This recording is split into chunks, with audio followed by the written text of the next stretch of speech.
परम पूज्य बाबा साहब को नमन करते हुए आज जो मंच श्रद्धेय राजकुमार राम जी से निवेदन करूंगा कि वो आए और संक्षिप्त में अपनी बात रखने का कष्ट करें।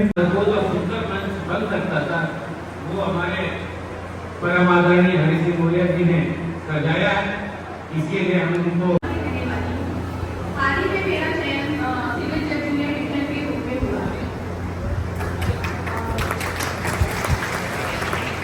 जो कि एक एग्जाम को क्वालिफाई करने के लिए बेसिक रिक्वायरमेंट्स हैं। उन सब के बारे में आपको सचिन जी ने बहुत अच्छे से बता दिया है।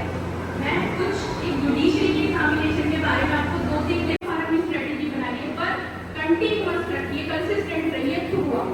बाकी हर्डल्स सबकी लाइफ में आते हैं, उनसे ओवरकम कीजिए। फैसिलिटीज इतनी है, इतनी सोर्सेज अवेलेबल है यूट्यूब पे। आप इंटरव्यू देखेंगे आपको उसमें मोर और लेस सबको सब सारी चीजें सेम ही मिलेंगी। And the best thing is to do revision अपना रखिएगा थ्रू आउट। Thank you. बच्चों को संघर्ष करना सिखाइए। ये किसी के बाद इंटरव्यू कर रहा था सऊदी अरब के प्रिंस का, वो कहे कि आज हम सुल्तान है, इतने बड़े उसमें हैं, हमारी आगे वाली पीढ़ियां मर्सिडीज चलेंगी, उसके आगे वाली पीढ़ियां फिर ऊंट चलाएंगी। क्यों?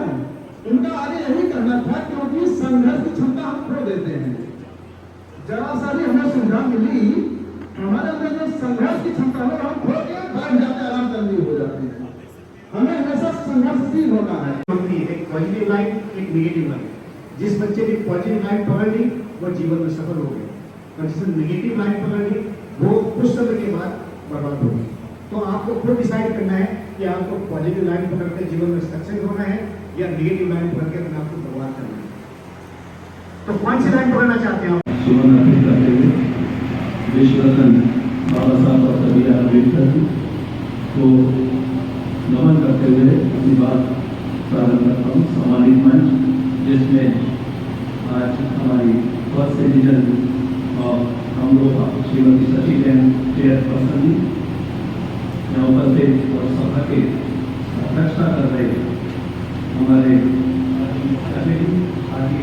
सैयद महमूद हुसैन जैदी जी, मेरे साथ ही श्रद्धेय गंभीर सिंह जी जो अपर जिलाधिकारी हैं सिटी गाजियाबाद में, और अभी बड़ा उन्होंने बहुत ही ओजस्वी आपको उद्बोधन दिया।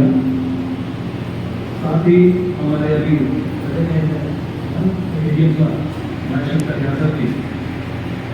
आदरणीय श्रद्धेय राजकुमार Ram ji chairman ऑरेंटली college Amroha, madam आकांक्षा पित्तल जी मुझसे मजिस्ट्रेट के पद पर हासिल हुई, मैडम पंशील कौर जी जो TCS है, और अभी पदासीन हुई हैं सचिन कुमार जी जिन्होंने TCS डिप्टी जेलर के पद पर नियुक्त है। यहाँ मंच पर जो हमारे उपस्थित है आयोजक, सामने जो जितने भी पेरेंट्स बैठे हुए हैं प्रतिभाओं के साथ आए हैं, मंच पर भी कुछ लोग उपस्थित हैं जिनका भी सम्मान किया, और सबसे ज़्यादा जो आज के स्थान है वो है जो प्रतिभाएं जिनको आज सम्मानित किया जा रहा है। यहाँ उपस्थित हमारे सम्मानित मीडिया और सभी भाइयों बहनों बच्चों, ये बड़ा एक ऐसा यूनिक अवसर है जिस पर आप यहाँ पर अपने हार्ड वर्क का किस तरीके से सम्मान होगा उसको देखते हैं।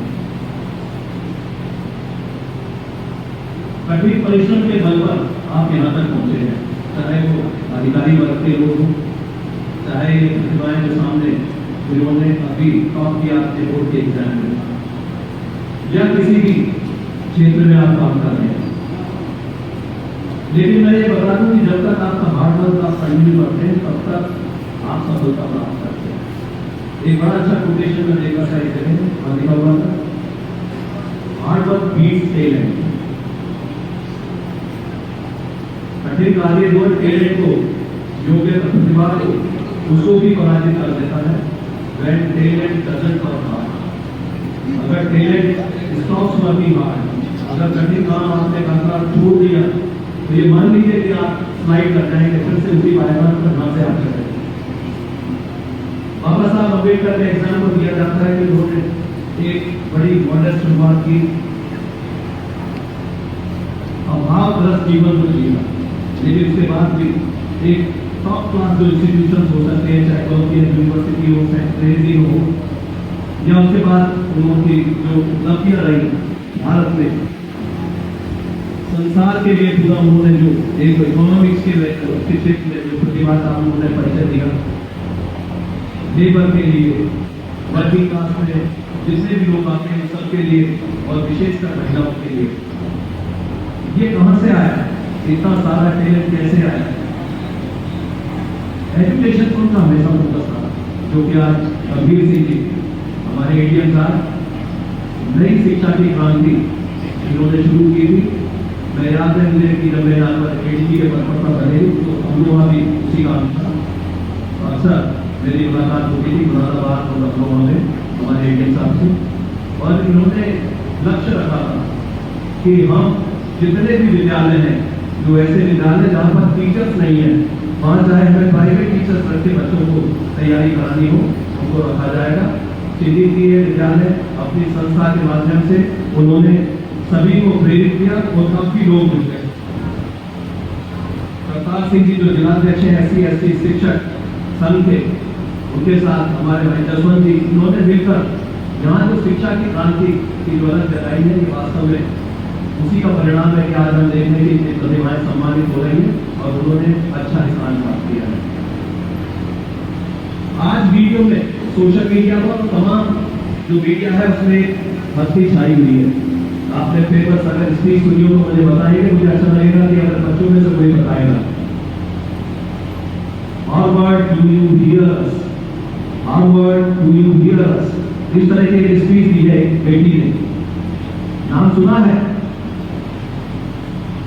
काफी आज मीडिया पर पूरा छाया हुआ हार्वर्ड यूनिवर्सिटी में जो बैचलर डिग्री लेकर जो टॉप किया है एक बेटी है जो इंडियन अमेरिकन है, उसके पूर्वज भारत से गए और उनका नाम है श्रुति कुमार।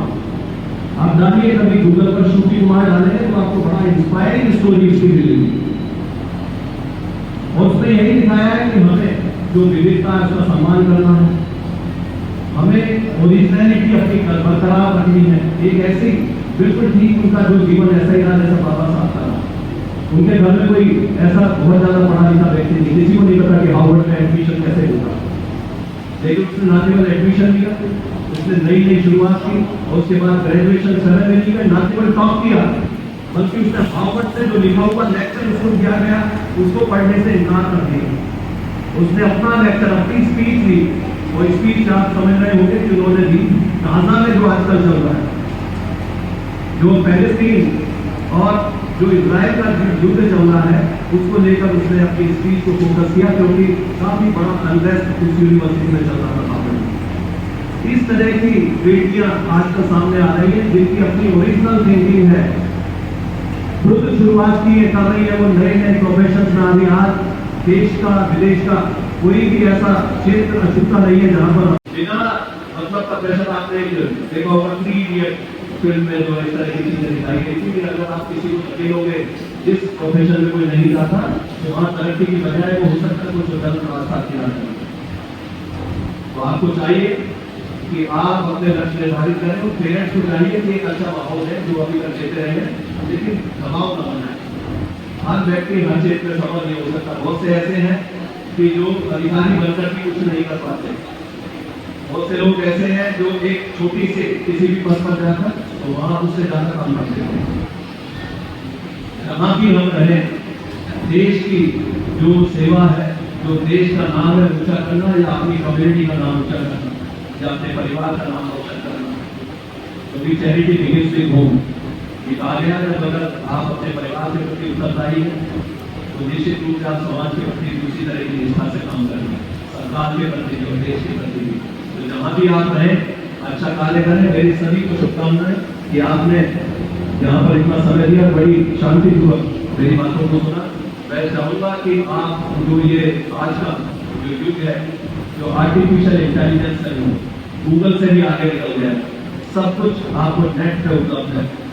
आप लोग अपने लिए जो बेस्ट एजुकेशन के जो टूल्स हो सकते हैं उनको इस्तेमाल कीजिए और शिखर को प्राप्त कीजिए, जिस ऊंचाई पे आपको जाना है वहां तक आप पहुंचे, यही मेरी इच्छा है। और मैं सभी को शुभकामनाएं देता हूँ और सभी को साधुवाद दूंगा जो ऑर्गेनाइजर्स है आपने पसंद किया। धन्यवाद। जय हिंद, जय भारत। इस कार्यक्रम की अध्यक्षता हाजी सैयद M.H. जैदी अमरोहा के द्वारा की गई और यहाँ मुख्य अतिथि के रूप में श्रीमती शशि जैन, चेयरमैन अमरोहा नगर परिषद, उपस्थित रहीं। साथ ही जितनी भी प्रतिभाएं यहाँ पर सम्मानित की गई थीं और उनके पेरेंट्स, उनको अभी प्रेम प्रकाश के द्वारा सम्मानित किया जा रहा है मंच पर। साथ में हैं श्री हरि सिंह मौर्य जी, जो आयोजक थे इस कार्यक्रम के। इसमें सम्मान दिया जा रहा है शशि जैन जी को। ये टॉपर छात्रा थी, इनको सम्मानित किया गया। यहाँ देख रहे हैं ये पूरी आयोजन समिति और साथ ही जो प्रतिभाएं जिनको सम्मानित किया गया। ये एक काफ़ी रोचक कार्यक्रम रहा और इसमें काफ़ी ज्ञानवर्धक बातें श्रोताओं को सुनने को मिली। Please like and share. Thank you for watching.